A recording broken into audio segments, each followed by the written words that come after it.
Krishna Krishna Krishna Hare Hare Hare Rama Rama Rama Hare Hare। नमस्कार, radio मानव रचना 107.8 FM पर मैं हूं सरिता आपके साथ और शुरू हो चुका है प्रोग्राम आत्मदर्शन, जिसमें हम बात करते हैं प्रभु श्री कृष्ण की, उनकी लीलाओं की। और आजकल इस प्रोग्राम में हम जिस विषय पर चर्चा कर रहे हैं वो है श्रीमद् भागवतम के उपाख्यान। और हमेशा की तरह रागलेखा दासी जी हमारे साथ स्टूडियो में मौजूद हैं अपना ढेर सारा ज्ञान हमारे साथ बांटने के लिए। तो रागलेखा दासी जी, आपका स्वागत है हमारे स्टूडियो में। हरे कृष्ण। रागलेखा दासी जी, प्रोग्राम आत्मदर्शन में आजकल हम श्रीमद् भागवतम के उपाख्यानों के बारे में बात कर रहे हैं और अब हम बहुत सारे एपिसोड्स कर चुके हैं आपके साथ और बहुत सारी कथाएं प्रसंग आपसे जान चुके हैं। तो आज के प्रोग्राम में आज आप कौन सा प्रसंग हमें सुनाने वाली हैं? भगवान की अनेक की विभूतियां हैं, तो उनका श्रीमद् भागवतम में एकादश स्कंद में 16वां अध्याय है, तो हम उसके विषय में थोड़ी चर्चा करते हैं जी। तो उद्धव जी और भगवान का श्री कृष्ण का संवाद चल रहा है। तो उद्धव जी कह रहे हैं कि हे भगवान, आप तो स्वयं परब्रह्म हैं, आपका आदि है ना अंत है, और आप समस्त प्राणियों और पदार्थों की उत्पत्ति, स्थिति, रक्षा, प्रलय के कारण भी आप ही हैं। आप ऊंचे नीचे सभी प्राणियों में स्थित हैं, परंतु जिन लोगों ने अपने मन और इंद्रियों को वश में नहीं किया है तो वे आपको नहीं जान सकते। और बड़े बड़े ऋषि महर्षि आपके जिन रूपों और विभूतियों की परम भक्ति के साथ उपासना करके सिद्धि प्राप्त करते हैं, वह आप मुझसे कहिए। उद्धव जी प्रश्न कर रहे हैं कि बड़े बड़े ऋषि महर्षि के पास बहुत सारी विभूतियां हैं, तो आपकी भक्ति के साथ वो उपासना करके सिद्धि प्राप्त करते हैं, आप मुझे वो बताइए। आप उनमें अपने को गुप्त रखकर लीला करते रहते हैं और आप तो सबको देखते हैं, परंतु जगत के प्राणी आपकी माया से ऐसे मोहित हो रहे हैं कि वे आपको नहीं देख सकते। पृथ्वी स्वर्ग पाताल दिशा विद्याशाओं में आपके प्रभाव से जो विभूतियां हैं, आप कृपा करके मुझसे उनका वर्णन कीजिए। तो पृथ्वी में, स्वर्ग में, पाताल में और अनेक दिशाओं में जो विभूतियां बताइए। श्री कृष्ण ने कहा, प्रिय उद्धव, तुम प्रश्न का मन समझने वालों में शिरोमणि हो। जिस समय कुरुक्षेत्र में कौरव पांडवों का युद्ध छिड़ा हुआ था, उसी समय क्षत्रियों से युद्ध के लिए तत्पर अर्जुन ने मुझसे यही प्रश्न किया था। तो अब कृष्ण अपनी विभूतियों का वर्णन कर रहे हैं कि मैं समस्त प्राणियों का आत्मा हूँ, हितैषी हूँ, सुहृद हूँ और ईश्वर हूँ, नियामक हूँ। मैं ही समस्त प्राणियों और पदार्थों के रूप में हूँ, उनकी उत्पत्ति, स्थिति और प्रलय का कारण हूँ।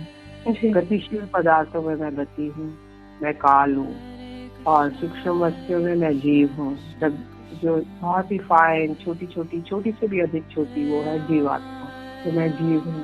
कठिनाई में वश होने वाला मैं मन हूँ, और मंत्रों में मैं 3 मात्राएं हूँ, अ, उ, ओम जो है वो मैं हूँ। और मैं अक्षरों में आकार, छंदों में त्रिपदा गायत्री हूँ, समस्त देवताओं में इंद्र हूँ, 8 वसुओं में अग्नि, 12 आदित्यों में विष्णु और 11 रुद्रों में नील लोहित नाम का रुद्र हूँ। जो 11 रुद्र है शिव जी के जो अंश है, उनमें नील लोहित नाम के रुद्र है, और जो 12 सूर्य के वो है उसमें विष्णु है।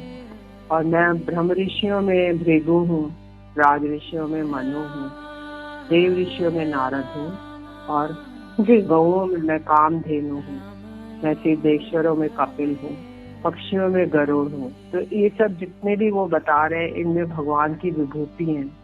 गरुड़ जो है इसीलिए विशेष उनका स्थान है, कामधेनु गाय का है, क्योंकि भगवान की विभूति है। भगवान ने कहा, मैं इन चीजों में मैं ये हूँ, मैं इस रूप में अपने आप को प्रकाशित करता हूँ। प्रजापतियों में दक्ष प्रजापति, पितरों में अर्यमा, दैत्यों में दैत्यराज प्रहलाद, नक्षत्रों में चंद्रमा, औषधियों में सोमरस और यक्ष राक्षसों में कुबेर हूँ। मैं गजराज में ऐरावत हूँ, जल निवासियों में उनके प्रभु वरुण हूँ, और चमकने वाले में सूर्य हूँ, मनुष्यों में राजा हूँ। तो मनुष्य अगर है तो उसमें राजा जो श्रेष्ठ होता है वो कृष्ण के ही विभूति है, और सूर्य है, चंद्रमा है, ये सब उन्हीं की विभूति है। मैं घोड़ों में उत्तर श्रवा जो कि बलि राजा के पास था। और मैं धातुओं में सोना हूँ, तो सोना सर्वश्रेष्ठ माना जाता है सब धातुओं में। और दंडधारियों में मैं यम हूँ, और सर्पों में वासुकी नाग हूँ। मैं नागराजों में शेष नाग, राज सिंह आश्रमों में संन्यास, और वर्णों में ब्राह्मण हूँ। तो क्षत्रिय ब्राह्मण वैश्य शूद्र उसमें ब्राह्मण हूँ मैं, और जो संन्यास आश्रम जो सर्वश्रेष्ठ आश्रम है उसमें मैं सन्यासी हूँ। और तीर्थों नदियों में मैं गंगा हूँ, और जलाशयों में समुद्र हूँ। और अस्त्र शस्त्रों में धनुष हूँ, और धनुर्धारियों में त्रिपुरारी शंकर हूँ। तो अस्त्र शस्त्र में धनुष ही सर्वश्रेष्ठ माना जाता है, और सारे जितने भी जल हैं उसके जलाशय हैं उसमें समुद्र श्रेष्ठ माना जाता है। मैं निवास स्थानों में सुमेरु हूँ, जो सुमेरु पर्वत सर्वश्रेष्ठ माना जाता है। दुर्गम स्थानों में हिमालय हूँ। वनस्पतियों में पीपल हूँ, तो बोला जाता है ना पीपल में भगवान का निवास है, इसलिए कई लोग पीपल की पूजा भी करते हैं। धान्यों में मैं जौ हूँ, तो जौ सर्वश्रेष्ठ माना जाता है। पुरोहितों में वशिष्ठ हूँ, और वेद वेताओं में मैं बृहस्पति हूँ। सेनापतियों में स्वामी कार्तिकेय हूँ, मैं भगवान ब्रह्मा हूँ। व्रतों में मैं अहिंसा व्रत हूँ, और शुद्ध करने वाले पदार्थों में मैं नित्य शुद्ध वायु हूँ, अग्नि, सूर्य, जल, वाणी और आत्मा हूँ। 8 प्रकार के योगों में मैं मनोनिरोध हूँ, समाधि हूँ। विजय की इच्छुक रहने वाला मैं मंत्र नीति बल हूँ। स्त्रियों में मैं मनुपति शतरूपा हूँ। पुरुषों में स्वयंभू मनु, और मुनीश्वरों में नारायण, और ब्रह्मचारियों में सनत कुमार है। तो 4 कुमार थे जिसमें सनत कुमार है। वो सारे मुनियों में नारायण है, और पुरुषों में स्वयंभू मनु। मधुर वचन में मैं मौन हूँ, और स्त्री पुरुष के जोड़ों में मैं प्रजापति हूँ, जिनके शरीर के 2 भागों से पुरुष और स्त्री का पहला जोड़ा पैदा हुआ था। सावधान रहकर जागने वालों में मैं संवत्सर काल हूँ। ऋतुओं में वसंत हूँ, तो वसंत ऋतु सर्वश्रेष्ठ मानी जाती है। महीनों में मार्गशीर्ष मास, तो मार्गशीर्ष मास सबसे पहला महीना माना जाता है। नक्षत्रों में अभिजीत नक्षत्र, और मैं युगों में सतयुग हूँ। विवेकियों में महर्षि देवल हूँ। असित व्यासों में कृष्ण द्वैपायन व्यास हूँ। कवियों में मनस्वी शुक्राचार्य, और मैं वासुदेव हूँ। मेरे प्रेमी भक्तों में तुम उद्धव, और किन पुरुषों में हनुमान। विद्याधरों में सुदर्शन, जिसने अजगर के रूप में नंद बाबा को ग्रस्त किया था कि भगवान ने के 5 स्पर्श से मुक्त हो गया था। रत्नों में मैं लाल रंग का रत्न पद्मराग, और सुंदर वस्तुओं में कमल की कली। ऋणों में कुश हूँ, भविष्यों में गाय का घी हूँ। मैं व्यापारियों में रहने वाली लक्ष्मी हूँ। छल कपट करने वालों में दूध कीड़ा। तितिक्षुओं की तितिक्षा, कष्ट सहिष्णुता, और सात्विक पुरुषों में रहने वाले शत्रुगुण हैं। तो शत्रुगुण जो है वो भगवान ही है। मैं बलवानों में उत्साह हूँ, और भगवत भक्तों में भक्ति युक्त निष्काम कर्म। पूज्य वासुदेव, संकर्षण, प्रद्युम्न, अनिरुद्ध, नारायण, हयग्रीव, वराह, नरसिंह और ब्रह्मा। 9 मूर्तियों में मैं शेष मूर्ति वसुदेव हूँ। फिर मैं गंधर्वों में विश्व वसु हूँ। अप्सराओं में मैं ब्रह्मा जी के दरबार की अप्सरा जो पूर्व चिति है वह हूँ। पृथ्वी में शुद्ध अविकारी गंध नहीं हूँ, तो पृथ्वी की जो गंध आती है वो भगवान ही है। जल में रस हूँ। तेजस्वियों में परम तेजस्वी अग्नि, सूर्य, चंद्र। तारों में प्रभा, और आकाश में उसका एकमात्र पूर्ण शब्द हूँ। उधर जी मैं ब्राह्मण भक्तों में बलि हूँ। वीरों में अर्जुन, प्राणियों में उनकी उत्पत्ति, स्थिति और प्रलय हूँ। मैं ही पैरों में चलने की शक्ति हूँ। वाणी में बोलने की शक्ति हूँ। आयु में मल त्याग की शक्ति, हाथों में पकड़ने की शक्ति, जनेंद्रियों में आनंद उपभोग की शक्ति हूँ। चचा में स्पर्श की शक्ति, नेत्रों में दर्शन की, रसना में स्वाद लेने की, कानों में श्रवण की, और नासिका में सूंघने की शक्ति नहीं हूँ। समस्त इंद्रियों की इंद्रिय शक्ति नहीं हूँ। पृथ्वी, वायु, आकाश, जल, अग्नि, अहंकार, महत्त्व, पंचभूत, जीव, ये सब जो है इनके परे रहने वाला ब्रह्म, ये सब मैं ही हूँ। मैं ही ईश्वर हूँ, मैं ही जीव हूँ, मैं ही गुण हूँ और मैं ही गुणी हूँ। मेरे अतिरिक्त कोई भी पदार्थ कहीं भी नहीं है। यदि मैं गिनने लगूं तो किसी समय परमाणुओं की गणना तो कर सकता हूँ, परंतु अपनी विभूतियों की गणना नहीं कर सकता, क्योंकि जब मेरे रचे हुए कोटि कोटि ब्रह्मांडों की भी गणना नहीं हो सकती, तब मेरे विभूतियों की गणना तो कैसे हो सकती है। इधर जी मैंने तुम्हारे प्रश्न के अनुसार संक्षेप में विभूतियों का वर्णन किया है। तो ये सब परमार्थ वस्तु नहीं है, मनोविकार मात्र है, क्योंकि मन से सोची हुई वाणी से कही भी कोई भी वस्तु परमार्थ नहीं होती, इसकी एक कल्पना ही होती है। जी, तो बहुत ही खूबसूरत वर्णन किया गया भगवान की विभूतियों का। किस तरह से उन्होंने बताया उद्धव जी को कि मैं अगर वर्णन करने लगूं तो उनका तो कोई अंत ही नहीं है। तो कुछ उन्होंने उनको समझाया, बताया, और ये प्रसंग हमने जाना अभी रागले खदासी जी से प्रोग्राम आत्मदर्शन के अंतर्गत। आगे और भी जानेंगे श्रीमद् भागवतम के उपाख्यानों का और प्रसंग, लेकिन एक छोटे से ब्रेक के बाद सुनते हैं एक प्यारा सा भजन, फिर लौट कर आते हैं। आप जुड़े रहिए रेडियो मानव रचना 107.8 FM के साथ प्रोग्राम आत्मदर्शन में। Feel good, feel live.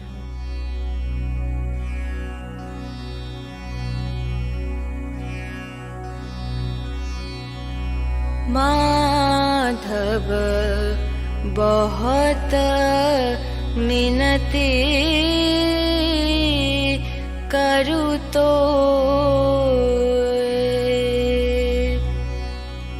Madhav बहुत मिनती करू तो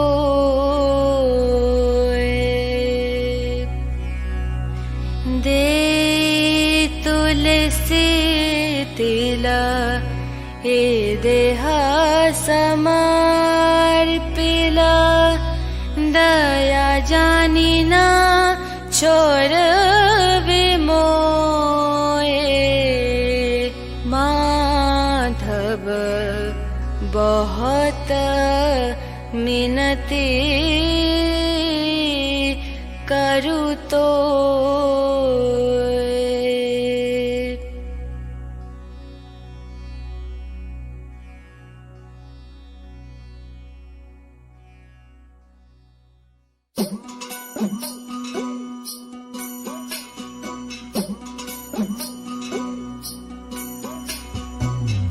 माधव बहुत मिनती करू तो दे तुलसी तिला हे देहा समर्पिला दया जानिना छोर विमोए माधव बहुत मिनती करू तो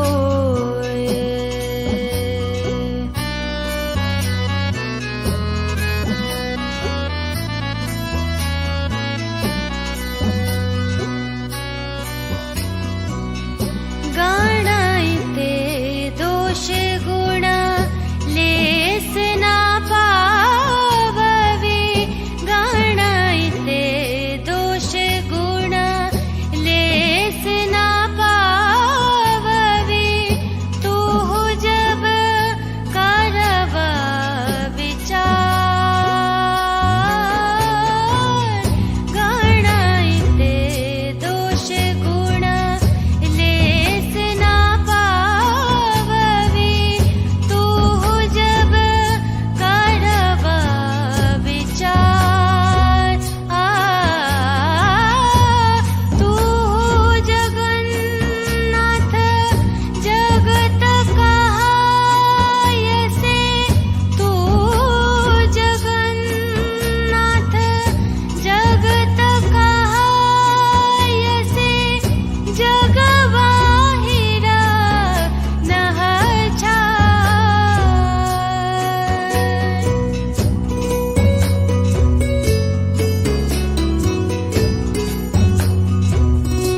स्वागत है आप सभी का एक बार फिर रेडियो मानव रचना 107.8 FM सुन रहे हैं आप। मैं हूं सरिता आपके साथ और स्टूडियो में मेरे साथ रागलेखा दासी जी हैं जो हमें श्रीमद् भागवतम के उपाख्यानों में बहुत सारे प्रसंग और कथाएं हमें बता रही हैं। अभी हमने भगवान की विभूतियों का वर्णन जाना उनसे। तो रागलेखा दासी जी, अब हम अगला कौन सा आपसे प्रसंग जानने वाले हैं? अभी हम कुछ चर्चा करेंगे। भगवान ने वर्णाश्रम धर्म के बारे में बताया है और वानप्रस्थ सन्यासियों के धर्म के बारे में। जी जी। तो जो समाज में जो संशोधन होता है वो उसके लिए आश्रम बनाए गए हैं जी। और जो चित्त शुद्धि जीव के संशोधन के लिए वर्ण बनाए गए। 4 आश्रम हैं, ब्रह्मचारी, गृहस्थ, वानप्रस्थ और सन्यास जी। और वर्ण जो है क्षत्रिय, ब्राह्मण, वैश्य, शूद्र। तो जो चित्त शुद्धि के लिए तो वर्ण है जी। और समाज को संशोधन करने के लिए आश्रम है, क्योंकि समाज व्यवस्थित रहेगा कि एक गृहस्थ को गृहस्थ रूप में रहना है, उच्छृंखल नहीं होना, एक नारी के साथ रहना है, इस तरह से। और सन्यास को सन्यासी की तरह आचरण करना है। तो दोनों का एक ही उद्देश्य है कि भगवत प्राप्ति है। जो वर्ण और आश्रम है दोनों एक ही उद्देश्य के लिए है, वह भगवान की प्राप्ति के लिए। गृहस्थ पुरुष कुटुंब में आसक्त ना हो। उद्धव जी को बता रहे हैं भगवान कि बड़ा कुटुंब होने पर भी भजन में प्रमाद ना करे। बुद्धिमान पुरुष को ये बात भी समझ लेनी चाहिए कि जैसे इस लोक में सभी वस्तुएं नाशवान है, वैसे ही स्वर्ग आदि पर लोग भी भोग भी नाशवान है। ये जो स्त्री, पुत्र, भाई, बंधु, गुरुजनों का मिलना जुलना है, ये सब वैसे ही है जैसे किसी प्याऊ पर कुछ लोग इकट्ठे हुए और सबको उसके बाद पानी पीकर अलग अलग रास्ते जाना है। जैसे ही स्वप्न नींद टूटने तक ही रहता है, उसके बाद मिलने जुलने वालों का संबंध ही बस शरीर के रहते ही रहता है। उसके बाद कौन किसको पूछता है। गृहस्थ को चाहिए कि इस प्रकार विचार करके घर गृहस्थी में ना फंसे और इसमें इस प्रकार अनासक्त भाव से रहे जैसे मानो कोई अतिथि निवास कर रहा हो। जो शरीर आदि में अहंकार, घर आदि में ममता नहीं करता, से घर गृहस्थी के फंदे बांध नहीं सकते। भक्तिमान पुरुष गृहस्थोचित सर्व शास्त्र कर्मों के द्वारा मेरी आराधना करता हुआ घर में ही रहे, अथवा यदि पुत्रवान हो तो वानप्रस्थ आश्रम में चला जाए और संन्यास आश्रम स्वीकार कर ले। इस प्रकार गृहस्थ जीवन ना बिताकर घर गृहस्थी में ही आसक्त हो जाते हैं और स्त्री, पुत्र, धन की कामनाओं से फंसकर हाय हाय करते हैं। जो पुरुष मूर्तावश स्त्री, लंपट और कृपण होकर नए मेरे के फेर में पड़ जाते हैं और वे बन जाते हैं। वे सोचते रहते हैं हाय हाय मेरे माता पिता बूढ़े हो गए, पत्नी के बाल बच्चे अभी छोटे छोटे हैं, मेरे ना रहने पर ये दीन, अनाथ और दुखी हो जाएंगे, फिर इनका जीवन कैसे चलेगा। प्रकार गृहस्थी के वासना से जिसका चित्त विक्षिप्त हो रहा है, वह मूढ़मती पुरुष विषय भोगों से कभी तृप्त नहीं होता। इसी में उलझकर अपना जीवन खो बैठता है और मरकर घोर तमोमय नरक में जाता है। इसके बाद भगवान श्री कृष्ण उद्धव जी से कह रहे हैं कि यदि गृहस्थ मनुष्य वानप्रस्थ आश्रम में जाना चाहे तो अपने पत्नी को पुत्र के हाथों में सौंप दे और अपने साथ या फिर अपने साथ ही ले ले और शांत चित्त से अपनी आयु का तीसरा भाग वन में रहकर व्यतीत करे। इसे वन के पवित्र कंद, मूल और फल से ही शरीर का निर्वाह करना चाहिए और वस्तु की जगह वृक्षों की छाल पहने और घास पास मृग छाल से ही काम निकाल ले। केश, रोहे, नख, मूछ, दाढ़ी, रूप, शरीर के मल को हटाए नहीं, दातुन ना करे, जल में घुसकर त्रिकाल स्नान करे और धरती पर ही पड़ा रहे। ग्रीष्म ऋतु में पंचाग्नि तपे, वर्षा ऋतु में खुले मैदान में रहकर वर्षा की बौछार सहे, जाड़े के दिनों में गले तक जल में डूबा रहे। इस प्रकार घोर तपस्यामय जीवन व्यतीत करे। कंदमूलों को केवल आग में भूनकर खा ले और समय अनुसार पके हुए फल आदि के द्वारा काम चला ले।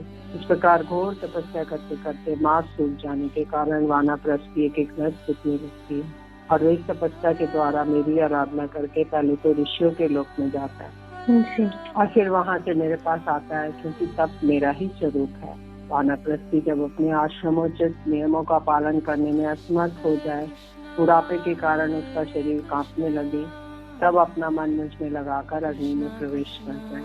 उद्धव जी जब ब्राह्मण संन्यास लेने लगता है तब देवता लोग स्त्री, पुत्र आदि सभी संबंधी का रूप धारण करके उसके संन्यास ग्रहण में विघ्न डालते हैं। वे सोचते हैं कि अरे ये तो हम लोग की अवहेलना करके हम लोग को लांग कर परमात्मा को प्राप्त होने जा रहा है। यदि सन्यासी वस्त्र धारण करे तो केवल लंगोटी लगा ले, अधिक से अधिक उसके ऊपर एक ऐसा छोटा सा टुकड़ा लपेट ले जिससे लंगोटी ढक जाए, और आश्रमों उचित दंड कमंडलों के अतिरिक्त कोई भी वस्तु अपने पास न रखे। और नियम आपत्ति काल को छोड़कर सदा के लिए हैं। ये नियम: नेत्रों से वे धरती को देखकर पैर रखे, कपड़े से छानकर जल पिए, मुंह से प्रत्येक बात सत्य पूछ सत्य से पवित्र हुए निकाले, शरीर में जितने भी काम करे बुद्धि पूर्वक सोच विचार कर ही करे, वाणी के लिए मौन, शरीर के लिए निश्चेष स्थिति और मन के लिए प्राणायाम दंड है। जिसके पास ये तीनों दंड नहीं है वे केवल शरीर पर भास के दंड के समान धारण करने से दंडी स्वामी नहीं हो जाता। यदि तन मन वचन सबसे वो ये कार्य करे संन्यास का। और सन्यासी को चाहिए कि जाति च्युत और बोध धातु आदि प्रतिष्ठों को छोड़कर चारों वर्णों से भिक्षा ले। तो जो लोग जाति से हट गए हैं और गौ माता को मारते हैं तो उन लोगों से भिक्षा ना ले, और केवल अनिश्चित 7 घरों से जितना मिल जाए उतना ही लेकर संतोष कर ले। इस प्रकार भिक्षा लेकर बस्ती के बाहर जलाशय पर जाए और वहाँ हाथ पैर धोकर जल के द्वारा भिक्षा को पवित्र कर ले। फिर शास्त्र उक्त पद्धति से भिक्षा का भाग जिन्हें भिक्षा का भाग देना चाहिए उन्हें उतना देकर जो कुछ बचे मौन होकर खा ले, दूसरे समय के लिए बचाकर ना रखे और ना अधिक मांग कर लाए। सन्यासी को पृथ्वी पर अकेले ही विचरना चाहिए, उसे कहीं भी आसक्ति ना हो, आत्मा प्रेम में वे तन्मय रहे, प्रतिकूल से प्रतिकूल परिस्थितियों में भी धैर्य रखे। सन्यासी को निर्जन और निर्भय एकांत स्थान में रहना चाहिए। इंद्रियों का विषयों के लिए विक्षिप्त होना, चंचल होना बंधन है और उनको संयम में रखना ही मोक्ष है। इसलिए सन्यासी को चाहिए कि मन और 5 ज्ञानेंद्रियों को जीत ले और परम आनंद का अनुभव करे। केवल भिक्षा के लिए नगर गांव अहिरों की बस्ती और यात्रियों की टोली में जाए, पवित्र देश नदी पर्वत वन और आश्रमों में पूर्ण पृथ्वी पर बिना किसी ममता जोड़े घूमता फिरता रहे। भिक्षा भी अधिकतर वानप्रस्थियों के आश्रम से ही करे, क्योंकि कटे हुए खिलों के जाने से बिना बनी हुई भिक्षा शीघ्र ही चित्त को शुद्ध कर देती है। फिर से बचा कुचा मोह दूर होकर सिद्धि प्राप्त होती है। तो जैसे कटे हुए खेत कट गए, उसमें थोड़े बहुत जो दाने बच जाएंगे वही भिक्षा सर्वश्रेष्ठ भिक्षा है। सन्यासी दृश्यमान जगत को सत्य वस्तु कभी ना समझे, क्योंकि ये तो प्रत्यक्ष ही नाशवान है और इस जगत में कहीं भी अपना चित्त लगाए नहीं। इस लोक और परलोक में जो कुछ करने पाने की इच्छा हो उससे विरक्त हो जाए। उसे चाहिए कि वेदों के कर्मकांड भाग की व्याख्या में ना लगे, पाखंड ना करे, तर्क वितर्क से बचे और वाद विवाद जहाँ हो रहा हो वहाँ कोई पक्ष ना ले। उसके मन में किसी की भी प्राणी के लिए कोई उद्वेग ना हो, तो स्वयं को किसी प्राणी से उद्विग्न ना करे। उसकी कोई निंदा करे तो प्रसन्नता से यह सोच ले कि किसी का अपमान ना करे। ये उद्धव सन्यासी इस शरीर के लिए किसी से भी बैर ना करे, ऐसा बैर तो पशु करते हैं। जैसे एक चंद्रमा जल से भरे हुए विभिन्न पात्रों में अलग अलग दिखाई देता है, वैसे ही एक ही परमात्मा समस्त प्राणियों में अपने में भी स्थित है। सबकी आत्मा एक है और पंचभूतों से बने हुए शरीर भी सबके एक ही है, क्योंकि सब पंच भौतिक ही तो है। ऐसी अवस्था में किसी से भी बैर विरोध करना अपना ही बैर विरोध है।